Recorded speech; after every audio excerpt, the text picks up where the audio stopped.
This is America's cities, and they're designed to make you poor, not through some conspiracy, but through a fundamental flaw in how they're built.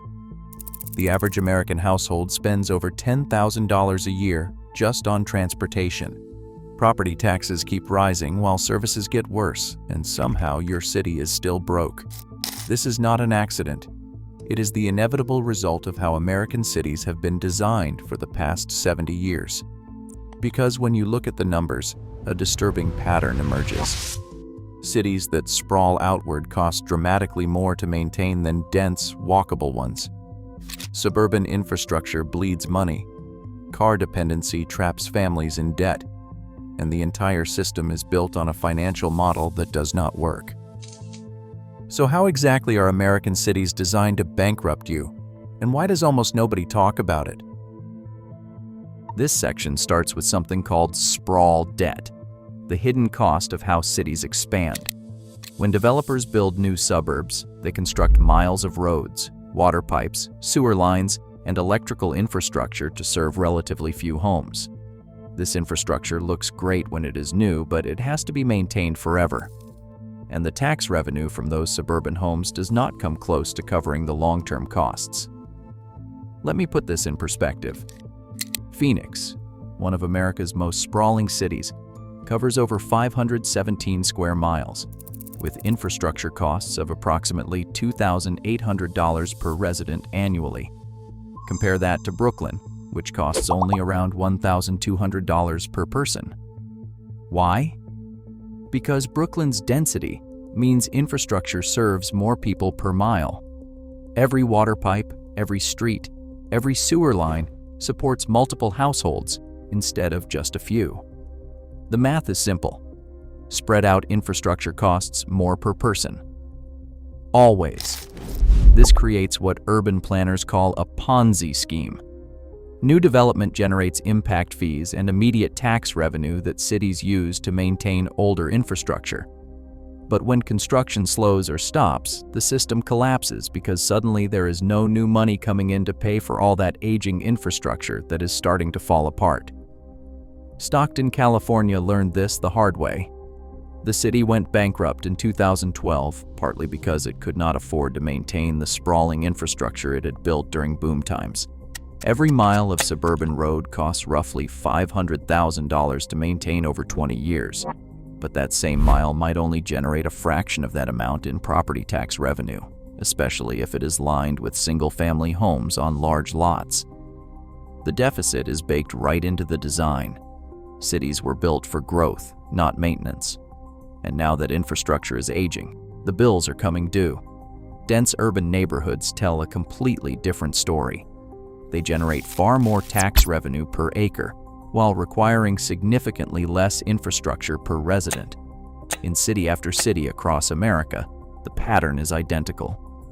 A few square miles of dense downtown generate massive tax surpluses, and those surpluses get spent maintaining miles and miles of money-losing suburban infrastructure. The dense neighborhoods are subsidizing the suburbs. Most people have no idea this is happening. City councils keep approving new suburban developments even though the long-term math does not work. Why? Because these projects generate short-term impact fees and construction revenue. Politicians get to cut ribbons and claim they are creating growth, but they are actually creating long-term debt that future taxpayers will have to pay. And it gets worse when you factor in car dependency, which is the second way cities bankrupt you. The average American household now spends $10,742 yearly on transportation. That's 16% of total household income going to cars, gas, insurance, maintenance, and parking. European households, for comparison, spend 13% because their cities offer real transportation choices. When you live in a place like Phoenix, car ownership is not optional.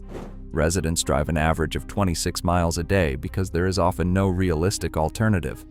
Public transit barely exists. Sidewalks frequently lead nowhere. Everything is spread so far apart that walking or biking is not practical for most trips. This car dependency becomes a poverty trap, especially for low-income families. They spend roughly 25% of their income on transportation they literally cannot avoid. When gas prices spike from $3 to $5 per gallon, a suburban family can lose over $2,000 annually just on their commute, and they have no other option. Think about what this means financially. A typical car costs around $30,000 financed over 5 years. Add insurance, and you are looking at $8,400 in annual fixed costs, plus maintenance, repairs, and fuel.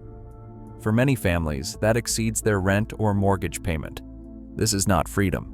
It is a mandatory subscription to a transportation system that keeps families from building wealth because fixed costs devour any potential savings. Compare this to someone living in a walkable city with good transit. They might spend $1,200 a year on a transit pass instead of $10,000 on car expenses. That is $8,800 in annual savings that could go toward retirement, education, or building equity. Over 30 years, at even modest investment returns, that difference compounds to hundreds of thousands of dollars. But the financial bleeding does not stop there. Your property taxes are funding a system that makes no economic sense. Dense downtown properties typically generate around $20,000 per acre in tax revenue.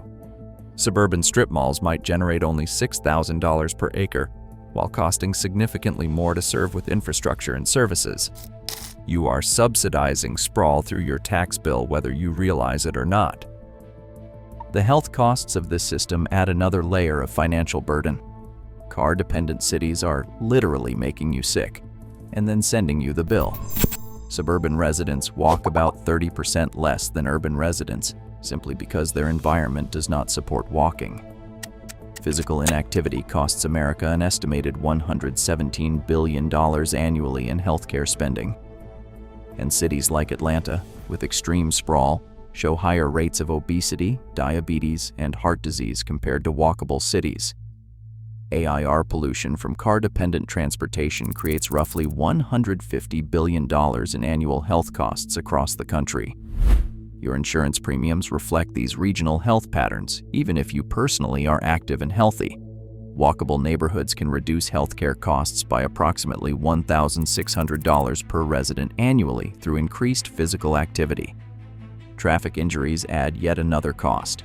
A serious car accident can easily cost a family $40,000 in medical bills, lost wages, and vehicle replacement. Car dependency also creates profound social isolation. Studies show depression rates increase by roughly 25% in car-dependent suburbs compared to walkable urban areas. Then there's the time theft, which might be the most insidious cost of all. Americans spend an average of 54 minutes a day commuting.